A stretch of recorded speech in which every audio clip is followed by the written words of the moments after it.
That's a good question. Good evening, everyone. If you join me in the Pledge of Allegiance. I pledge allegiance to the flag of the United States of America and to the republic for which it stands, one nation, under God, indivisible, with liberty and justice for all. Welcome, everyone. We almost have a full council. Deputy Mayor Spivey is absent and excused, sadly not feeling very well this evening, so we are missing him. We have an agenda before us for tonight. Does anybody have any additions, comments? Councilmember Sandberg. I'd like to add 3 items. One is the discussion of the timeline for ballot measures to be, what would be the timeline for ballot measures to be placed either on the August primary or the November general.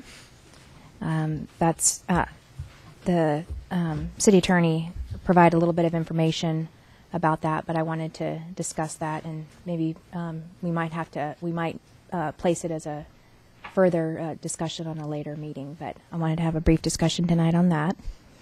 I'd also like to add a discussion of the back 9 to the agenda, and finally a discussion of the independent investigation per the city manager's March 13th email.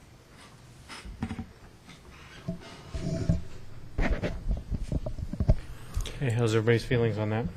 Councilmember Lamb? So, Mr. Mayor, I think that the items 2 and 3 are not in order. I think item 1 potentially could be in order, but I need to know more about the reason for adding it to tonight's agenda. That if you want to add an item typically to the agenda that isn't time sensitive, you have to advertise it. You have to give the public notice, and you have to give your colleagues on the city council notice. So I think that item 2 and 3 are not in order for tonight. But I think item 1 potentially on the timing of the August primary, because we don't meet again until March 7th, might be in order, but I need to know more about it. Any other comments? I would agree. Ballot measure we can discuss. We did get an email regarding when items are available to go on to the ballot. So we could add that as our item before we go into executive session. So after AB 15030. Well, I would also say that item number 3, which was the discussion of the independent investigation, is time sensitive.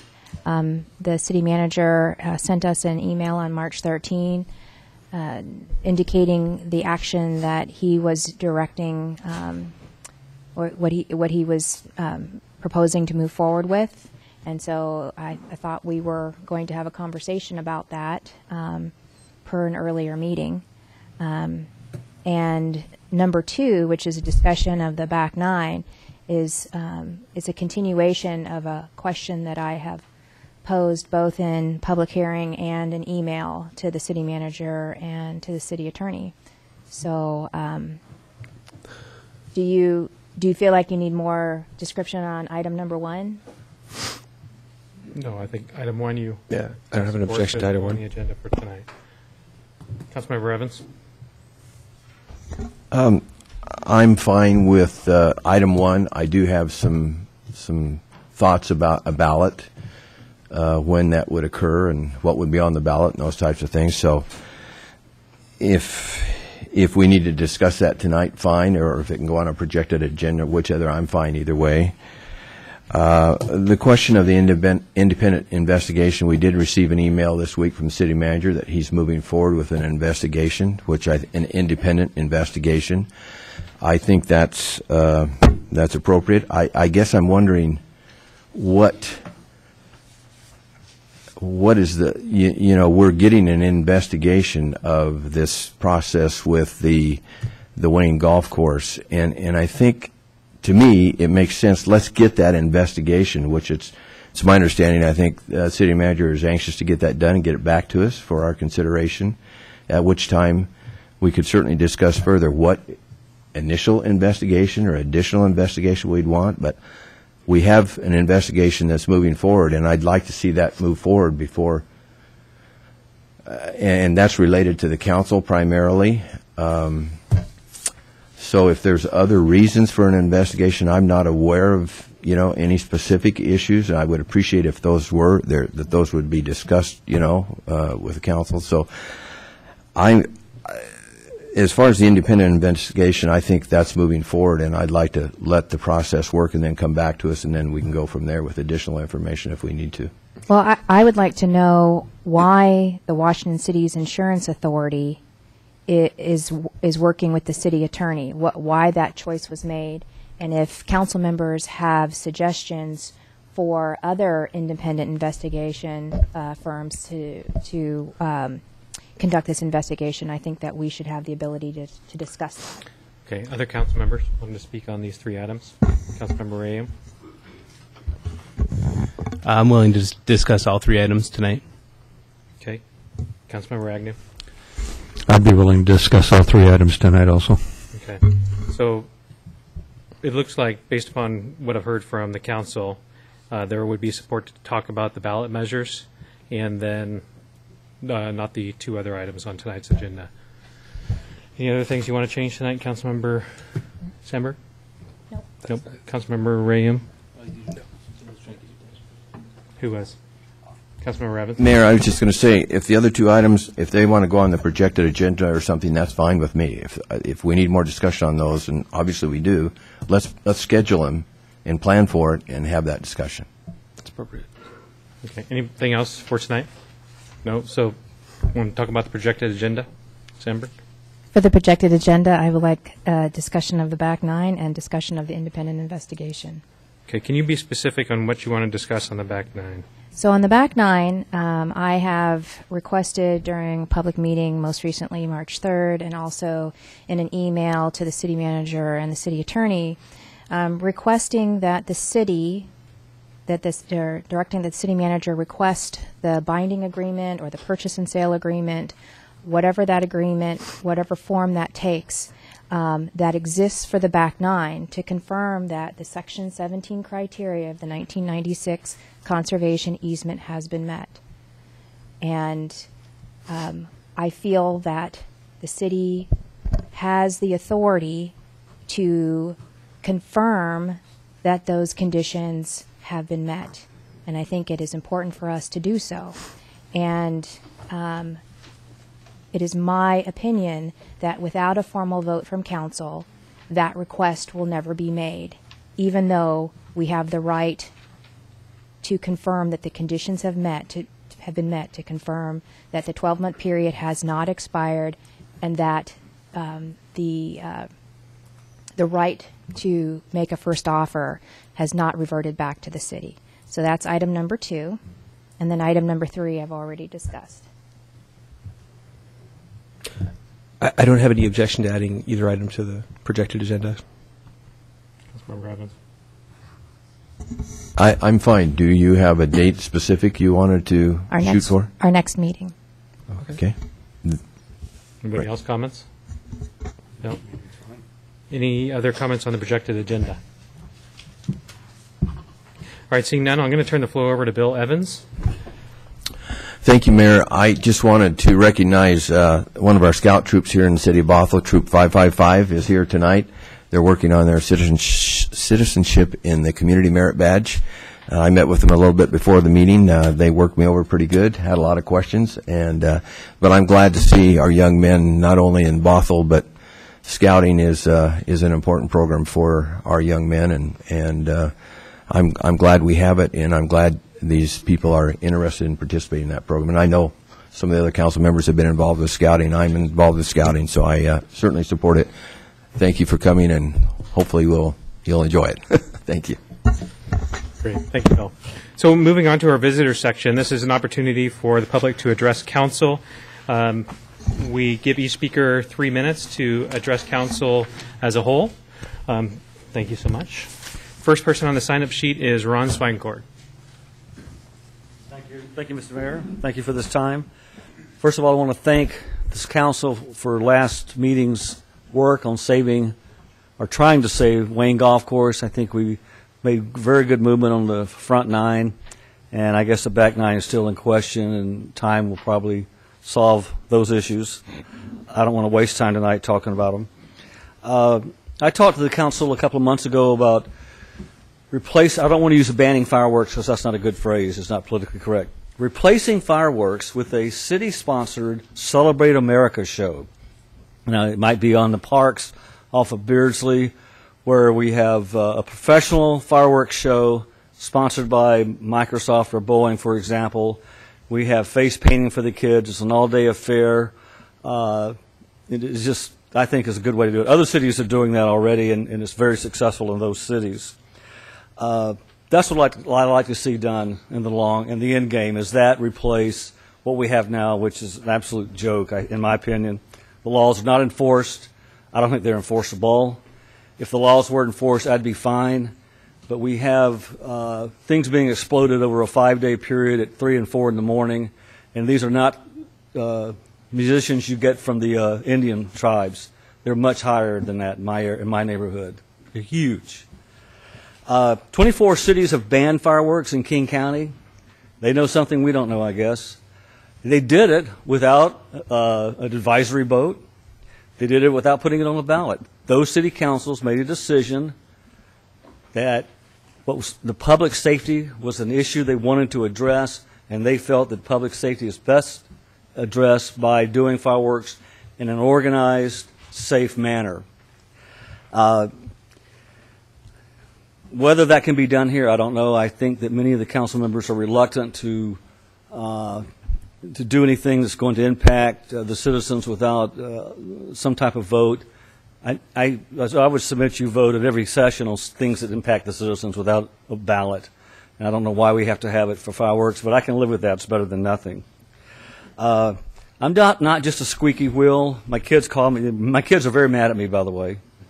But they don't wake up in the middle of the night with flashbacks to Vietnam era when bombs go off in their backyard. I'm hoping that we can resolve this. I'm not just the only squeaky wheel. I think that you'll find if you poll your mailing list, poll the people that you have contact with, ask them their thoughts on it. And I think you'll find it's a very popular political move to make. Thank you. Ron, just a quick question. I appreciate your passion on this. We've talked about it in the past. The big display, which we could follow up 15,000 people coming into the downtown city on the 4th of July, how much do those usually cost? Federal Way does one for, I think it's $25,000, and they have sponsors that pay for it. The former mayor of there's a friend of mine, they were spending $25,000 on street sweepers. Forget rolling a fire truck or rolling a police car, damage to property, kids burning their hands, going to the hospital. Just in cleaning the streets, they broke even on doing it. I think we can get sponsors to sponsor it, so it shouldn't cost the city anything. That's the theory. I don't have anyone in mind or haven't talked to anyone. Thank you, Ron. Thank you, sir. Next on the sign-up sheet is Jeannie Robinson. We have your address already? Yes. Thank you.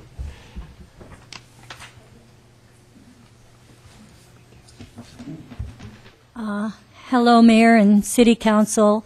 I'm not here to ask for anything. I'm just here because I'm really thrilled at all the progress that has been made on saving North Creek Forest. I'm president of Friends of North Creek Forest, and I'm just here to update you on what's happened. After the levee failed, we kept working very hard, and I think you realize that a $500,000 land and water grant, we got first place in the state on that.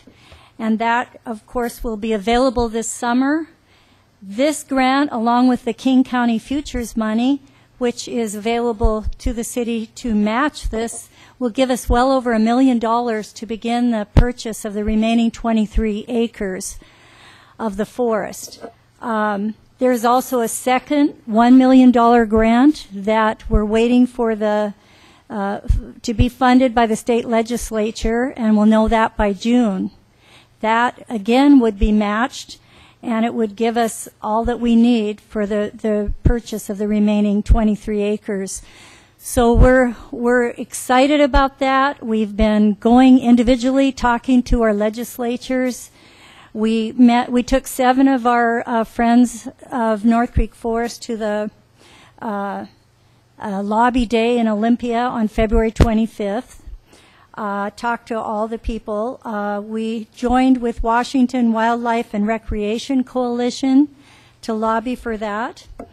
And that's just one of the things we've been doing. We also have been working very hard to live up to our promise that we would partner with the city to maintain this park once it's made into a park.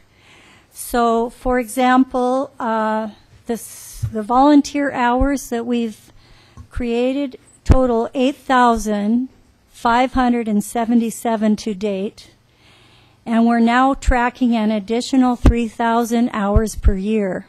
So we're creating a massive amount of volunteers to make sure that it will become a park and will be maintained. The last thing I want to say is we wanted to step into a real professional level as a nonprofit, and we raised enough money by January of this year to hire our very first, in 5 years, first full-time paid executive. And I'd like to introduce you to our new executive director. And her name is Emily Sprong. And Emily comes extremely well recommended. We had 25 people apply for the position, and she rose right to the top. Thanks, and I'm really looking forward to working with all of you. Emily, thank you. Jeannie, thank you. Yeah, I think that's fine. Mr. Mayor. Jeannie, I appreciate the hard work that you and your group have done. It's been many years in progress. Councilmember Gwen is going to come up in a minute here, and she can kind of reflect back on that as well. But all of us have seen your hard work and the group that you've done, and you've worked with property owners, and really a great example for all of us. So, Councilmember Sandberg. Just going to echo that before she walked away from the podium. Thank you for all of your hard work, your work, and all of the Friends of North Creek Forest. It's a great organization, saving a great asset for our community. Thank you. Councilmember Lamb. Jeannie, thanks. I know that you're not asking for anything today, but if there's anything that we can do as a council to help you on the applications that you're doing and securing the last bit of funding for those last 23 acres, please let us know. Councilmember Evans. I just wanted to say, because I know there are a few One Bothell people here tonight and things, and obviously we referred you to the North Creek people because they've done a fabulous job. They mentioned 2 grants, and it's my understanding that the Land and Water Conservation Fund grant, which is a federal grant, and the Washington WWRP, Washington Wildlife Recreation Coalition, is state funding. Those are on grant cycles, and usually it's a 2-year cycle in order to get those grants. So I know that the One Bothell people have talked about grants, and that's great, but there's a cycle there that you just don't get that when you first ask. It's quite an extensive process that you go through, as I'm sure Gina is well aware, and it takes time to get those grants. But there is grants out there, and there's a process we need to go through, and we certainly can apply for those. But thank you for all your hard work. Great, thanks. Next on the sign-up sheet is Sandy Nguyen. Nice to see you, Sandy.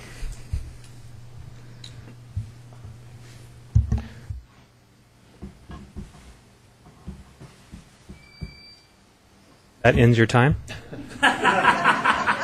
Nice try. Good evening, Mayor, City Council, and I was thrilled to hear the report by Jeannie. It's a good example of government working well with citizens for a good cause. At the last meeting, I put a little bit too much information in 3 minutes. So I just wanted to put up, this is on the Regional Fire Authority for people that are listening. There was some information that I didn't go over, and I also have copies for City Council.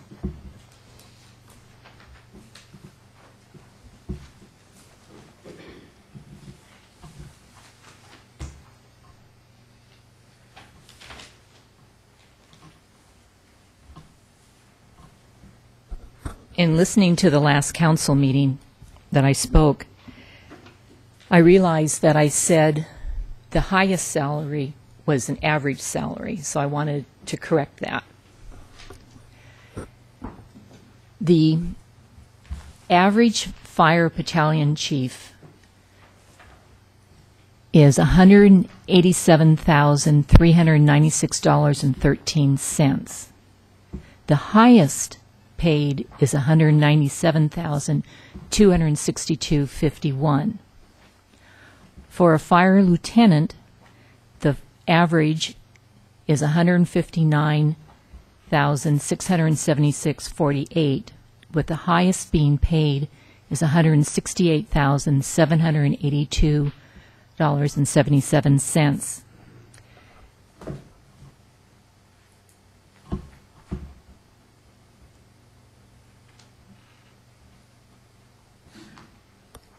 The average firefighter is $143,487.43, and the highest firefighter was paid $158,289.40.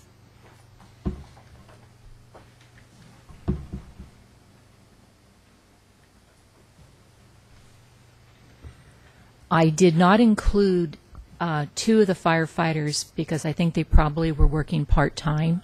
So the last two was not used in the calculation. When I totaled all the salaries and an average for the uniformed firefighters, it was $150,822.70 for the year 2014.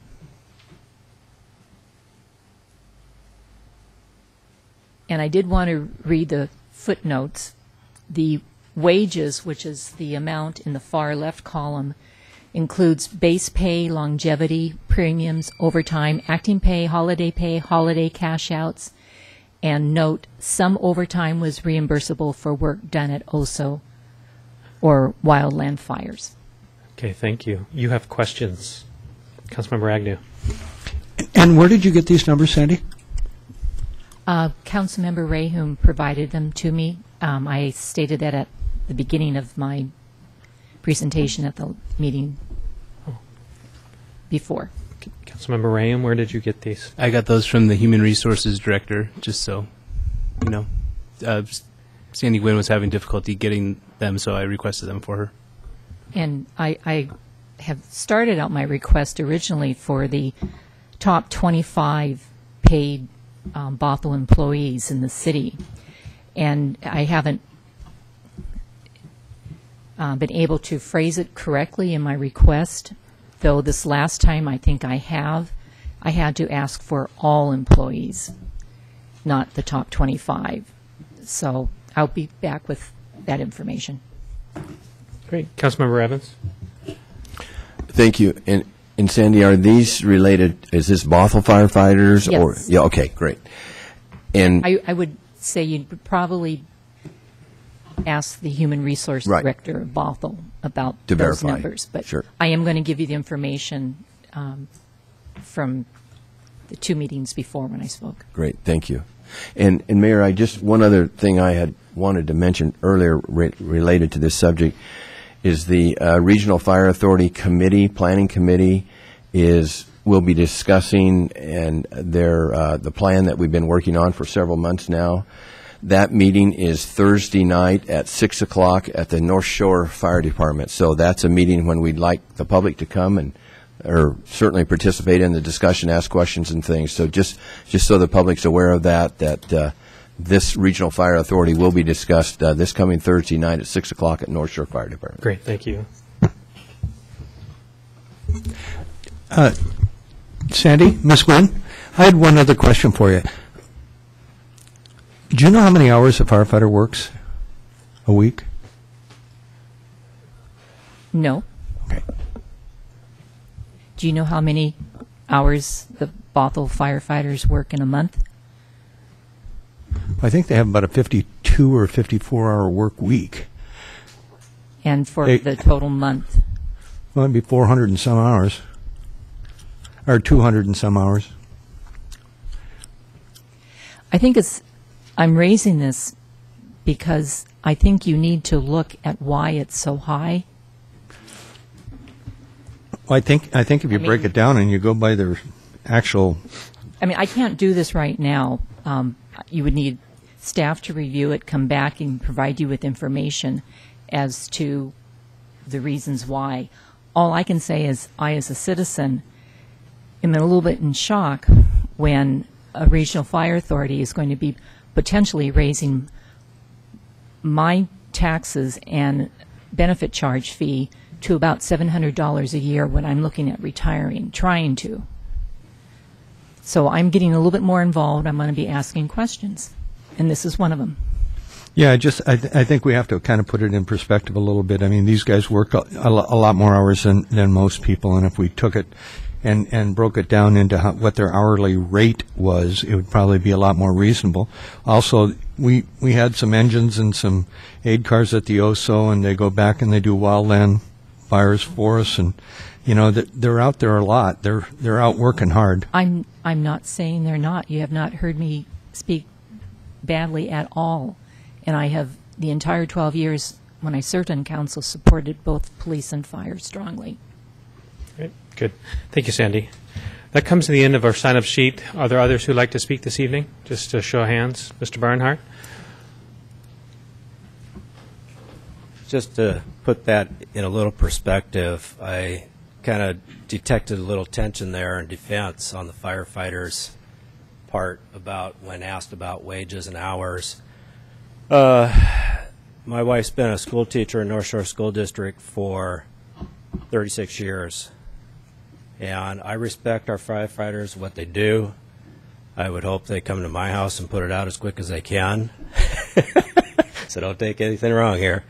But let's do some comparisons with teachers and talk about the number of hours that they put in that they don't get credit for or get paid for, and look at their salaries, what they're making on an annual basis right now compared to firemen and firefighters and city attorneys and city managers and what have you.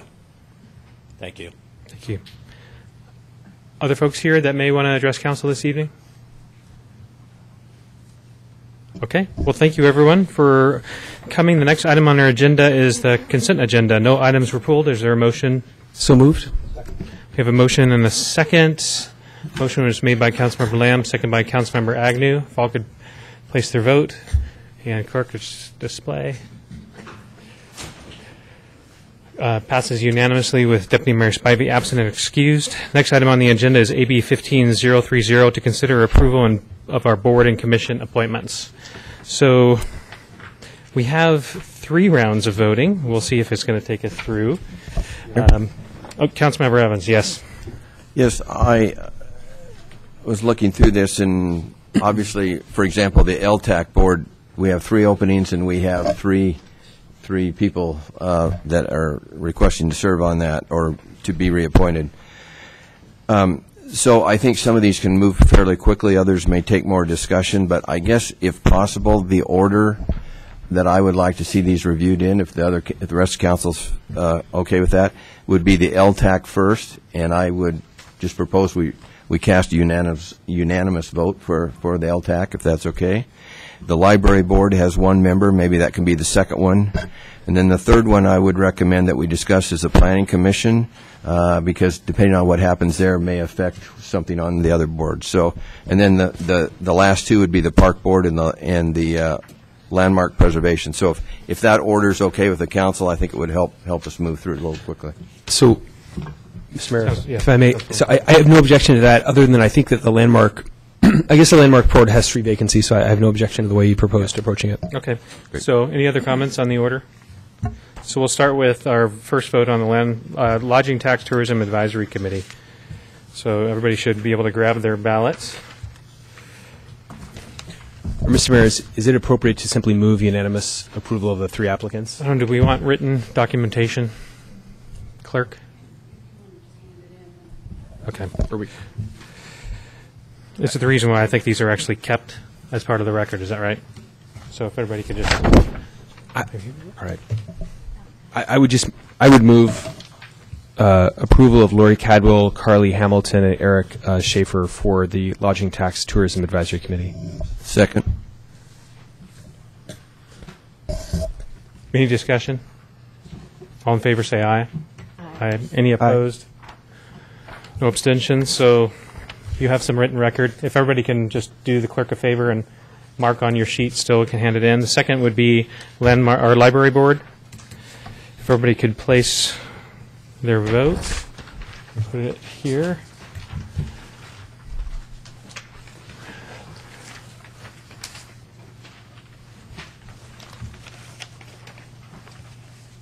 turn yours over. Thanks.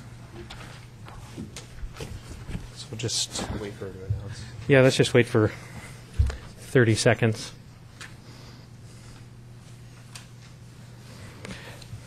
I think Planning Commission, right? I'm sorry, can you say it again? I have all 6 ballots for library. And who was in the majority? Okay, Roberta Graham won, or if that's what you want to call it, winning. Next would be the Landmark Preservation Board. I know that, oh no, sorry, Planning Commission. Okay. So I think we got a long list of very qualified people for this position. I will be voting for Mr. David Valite. I think he's shown, per my conversations with other Planning Commission members, that he has represented ideas well, and I've gotten to know him over the last couple of years. So, David, you have my vote. And the second on that list would be Mr. Roger Cecil, who's been serving on the Parks Board, actually, I believe, for at least 7 years. I don't know if anybody can recall. Anybody else? Yes. Mr. Mayor, I'll also be supporting David Valite and Roger Cecil for that board. I think they're both highly qualified applicants, and I think they're people who have demonstrated that they can work well on a board with their colleagues, and I'll be supporting the two of them. Great. Anybody else? Mr. Evans? That's who I'm voting for. Okay. Anybody else wish to speak to it? Councilmember Agnew. I'll be voting for David Valite and Nicholas Carlson. Okay. Councilmember Sandberg. I'll be voting for Mr. Vliet. He was recently appointed in September, and I think that he has shown strong engagement in Planning Commission work, and so I'd like to see him continue his work. And then I will be voting for Claudia Elsmore. I agree with you that Mr. Cecil is very qualified. However, I do have a concern about Mr. Cecil's connection with you, Mr. Mayor. He has served as a consultant in your one of your developments, I believe in Snohomish County, and I have a concern. Also, Mr. Clark, who currently serves on commission, has also been an applicant on one of your projects, and so I have a concern about concentrating or magnifying influence on a board or commission that might be perceived as magnifying the influence of an individual council member. So for that reason, I'm going to be voting for Claudia Elsmore. Do you want to speak? You don't have to. Yeah, everybody's sharing there. So David Vliet, I think, has done a great job. I see him in the audience there, and I look forward to. So I'm voting for him, and as well, Claudia Elsmore. I just thought she did a really good job in her interview process and her application process, and was a good applicant. And then I do share the same concerns Councilmember Sandberg does about putting Roger Cecil on the Planning Commission for the same reasons. And that's all I'll say to that. All right, everybody, you want to hand those in? We're going to take a little bit longer, wait for this to be tallied.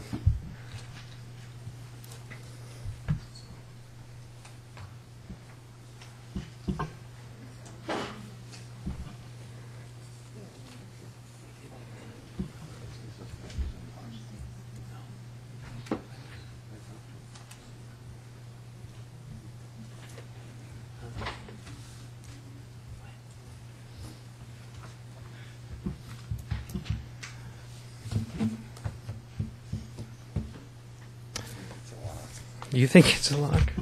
Well, there's two partial. Well, I guess anybody else expressed interest? No. Why don't we jump into the Landmark Preservation Board, because I don't believe that any of the other applicants expressed interest in the Landmark Preservation Board, so we wouldn't just Actually, fill the other two partial terms.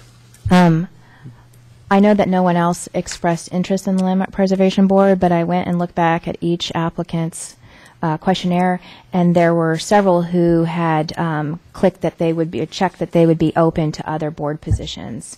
So Do you have I'm that hoping, information right now? Yeah, I'm hoping that if these people who were not picked for their first choice, we could appoint them to the Landmark Preservation Board in the interest of time, and then they could decline if that was not in their interest. Involuntary, voluntary service. Sort of like that. But they did say open to other board positions. So just so you know, Claudia Elsmore is open.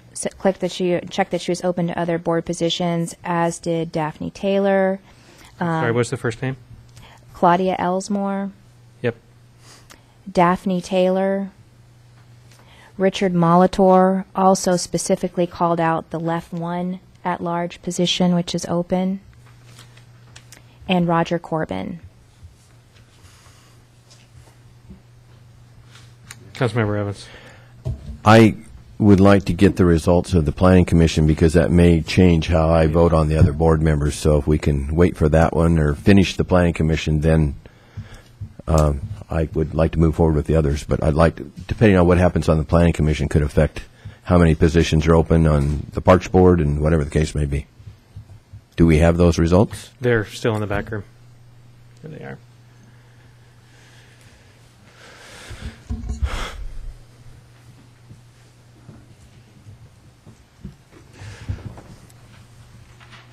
Great, thank you, Bill. We have 6 votes for Mr. David Vliet, so that's a unanimous vote, and the next majority would be Roger Cecil, who received 3, Claudia Elsmore received 2, and Nicholas Carson received 1. So, City Attorney. We obviously have Mr. Vliet. Thank you, sir, for your service. Roger Cecil has more votes than anyone else. Would that make him then a planning commissioner? No, it's not a majority. You need not a majority of council. Okay. So in the So past, go to a second round. Yeah, in the past, you've taken the top 2 Yeah. and gone to a second round. The rules don't specify one way or the other, but that's the practice that you've followed in the Okay, past. so the top 2 in this case for this next ballot round, so everybody could go to the second round. It's marked second round. Should be easy enough. The top 2 to vote on would be Roger Cecil and Claudia Elsmore. So if everybody could mark only once who they'd like to be for that position. Excuse me, Mayor, so we're on the second ballot now of the Planning Commission? Second ballot now for Planning Commission. You have 2 choices. One is Roger Cecil, and the second is Claudia Elsmore. And you can make one choice.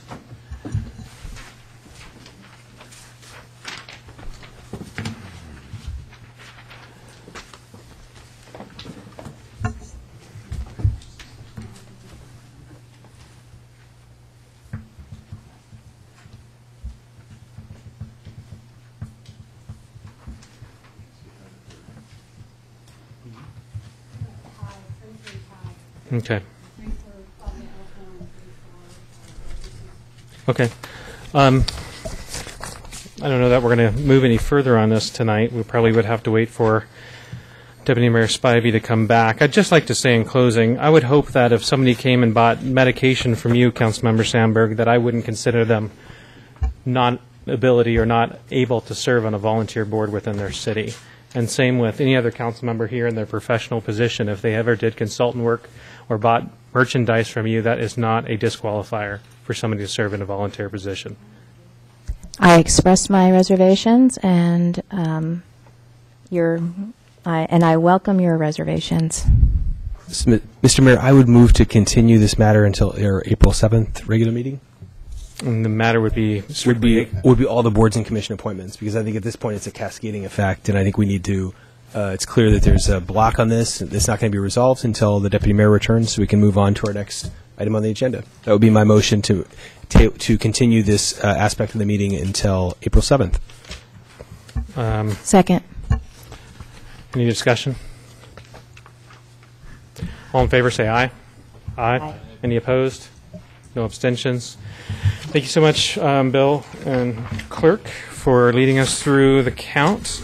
Next on our agenda is actually, I believe, a new item that we added. Mr. Mayor, can I actually ask one question to the city attorney? Do we need to take a formal action at the end to appoint the individual that we did appoint to the board, or is it sufficient that we took the... Well, I think there was one by ballot that we did on the library board. Right. If you want to go ahead and appoint the members that were actually voted for tonight, you need to take a formal vote to adopt the slate. So, Mr. Mayor, with your permission and with that in mind, I would vote to appoint Lori Cadwell, Carly Hamilton, and Eric Schaefer to the Lodging Tax Tourism Advisory Board, and I would vote to appoint Roberta Graham to the Library Board. We have a motion by Councilmember Lamb and second by Councilmember Agnew. Any discussion? Councilmember Sandberg? Amending motion is to add David Vliet to the Planning Commission. I would accept that as a friendly amendment. Any further discussion? All in favor say aye. Aye. Any opposed?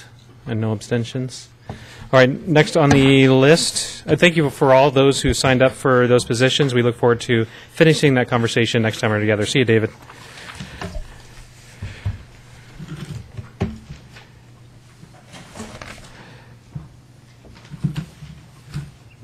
Councilmember Sandberg, you wanted to discuss ballot measures, and so we'll discuss that before we go into executive session. Okay, thank The floor you. is yours. Yes. Just one moment, please. So we've been considering the possibility of several ballot measures. One is the timing for a ballot measure for the Regional Fire Authority. If we're going to conclude after this Thursday's meeting, and then follow-up discussion on council, whether we're going to go to the ballot, to the voters for that. And then we talked about the possibility of a parks bond for this year's ballot. And then also we've received a request from a citizen or citizens about considering an advisory vote on the fireworks issue for the ballot in November.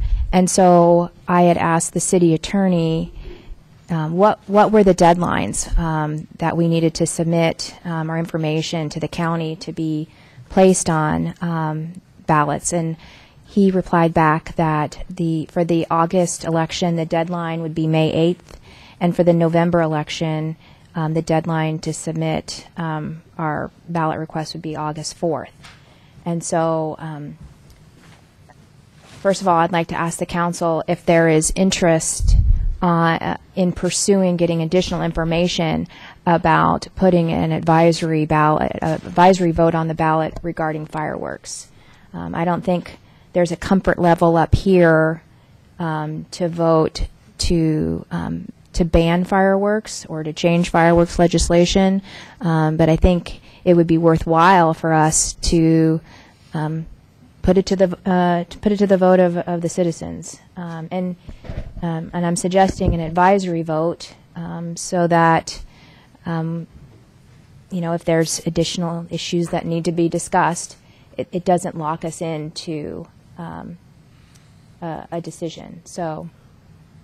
I just, like to know if there's support on council to further investigate what form an advisory vote would take for the fireworks issue, and thoughts on a RFA vote this November. Okay, Councilmember Lamb. So I appreciate Councilmember Sandberg raising this. The purpose of my comment earlier about advertising for meetings is, I don't know, I guess is the short answer. I'd like to have public input. I don't have any problem putting on our projected agenda a discussion of a potential advisory ballot on fireworks. Our staff would have an opportunity to discuss how much that costs, what that looks like, whether other jurisdictions have done that, and our community would have an opportunity to come forward and give us their thoughts on that. I don't have any objection to that. I don't really feel comfortable without any notice or advertisement to the public of discussing that tonight or giving direction on that, but I absolutely, if you had brought that up in the projected agenda, I would have no problem adding that to our projected agenda to consider it at a future date.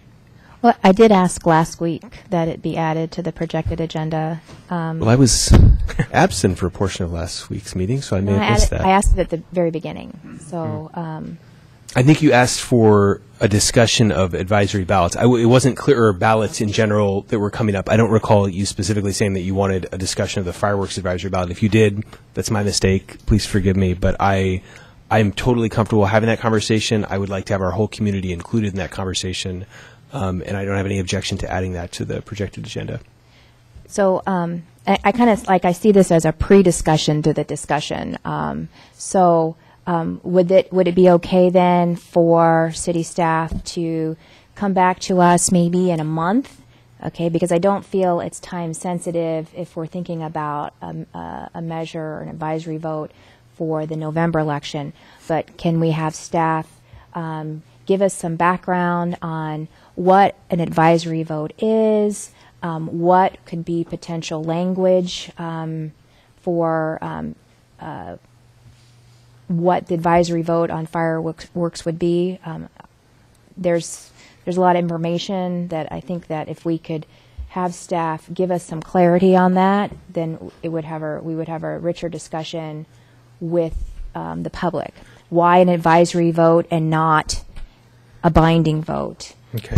Let's other people jump in. Councilmember Evans, any comments? I wouldn't mind discussing it. I'd like to know. Our sister city had an advisory ballot on gambling in Kenmore, and it came back almost 50-50. And there were two sides to that, as I recall, when I was working there a little bit, that banning gambling, they would have lost $900,000 in revenue in the city. So there was that side. And then there was obviously the side who didn't want any gambling. So there are issues associated with this thing. So I think it would be appropriate to have a discussion on it. And if there's information that the council or that the staff can come back with, one other question, if they're going to come back with information on an advisory ballot, I would like, and one that we take the action up here to implement an advisory ballot, I would be interested, just for discussion purposes, what it is to form a citizen, I don't know if this is the correct word, initiative to put it on the ballot. How many percentage of signatures does that take? So that would be additional information I'd like to see.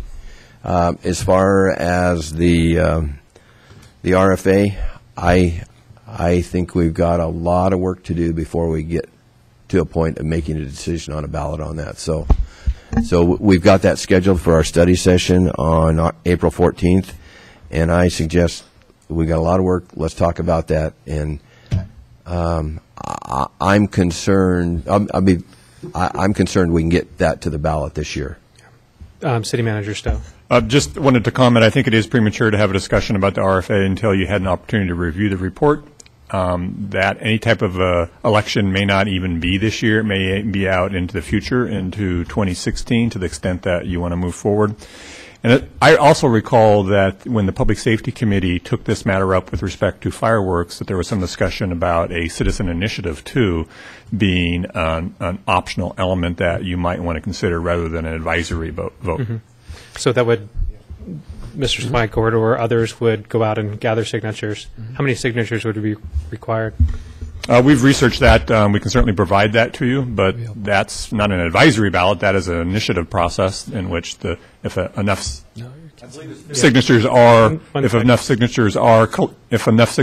collected, then it would be on the ballot, and depending upon the outcome of the ballot, it would become law or not. I have a question. Can you mind, Mr. Swycord, just go to the microphone and you can make your comment? Otherwise, I believe it's 15% of the registered voters, which 15? 15%, 15% of the registered voters. Okay, thank you. Councilmember Lamb.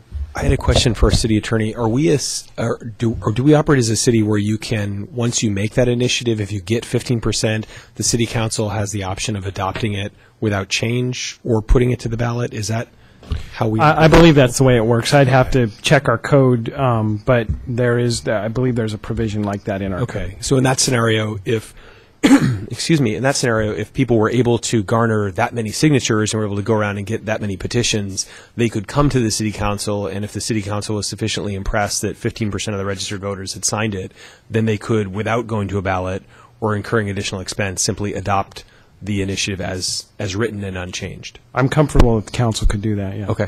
All right. Was it Councilmember Ram? Did you have comments on this? Well, yeah, I supported it coming back for discussion, but I'd also like to know information about the overtime that we pay to firefighters and police officers for patrolling that night, as well as the maintenance and cleanup on a holiday weekend. Okay. Councilmember Agnew, do you have any? No. Okay, so City Manager Stowe, could this be brought back, just a discussion on maybe the 14th or second meeting of April There could be. The Public Safety Committee, again, has met on this matter and discussed it previously. I think we can simply provide a summary of the outcome of that Public Safety Committee meeting and allow council then to provide direction at that point. I think that would be appropriate, because we still really haven't had a discussion on what direction, so I wouldn't want to direct staff to come back with a large presentation or direction on how to move forward on a ballot. Councilmember Evans? Well, I recall that the Public Safety Committee made a recommendation to this council that if we were going to go to the voters on that it be a city initiative or a voter initiative to bring that back, a petition process to bring that back to us, which I'm fine with that. I think we've had a request for just a staff review of what would be involved in putting it on the ballot, the cost to put it on the ballot. What does an advisory ballot bind us to? The Councilmember Lamb has asked that question. It sounds like you've got that answer, City Attorney. But I think it's just when we have this discussion, it's more than just what the Safety Committee recommended. I think the request is to broaden that a little bit and look at all the issues. And Councilmember Ream mentioned costs. If we can have some of that information and things, but so. That's maybe you can confirm this with the council, but that was my understanding that we were asking for a broad picture here of the alternatives. That's exactly how I heard. Okay, great. Okay. I believe this concludes the matter for this evening. Sandberg, have you said everything you'd like to say? Did we decide that was going to be at the April 14th study session? I think that would be the earliest, and that's the date I think we should shoot for. For some reason, the 14th doesn't work. I would imagine it would be the meeting right after that. Great. So we will be going into executive session for property acquisition matters. It's 6:51. I imagine this may take up to a half hour. I don't expect any action after. Is that correct? City Manager Stowe? Do we expect any action after this executive session? I don't think there's any action anticipated. Is it? Okay. No. Great. Thank you. Thank you all for joining us this evening.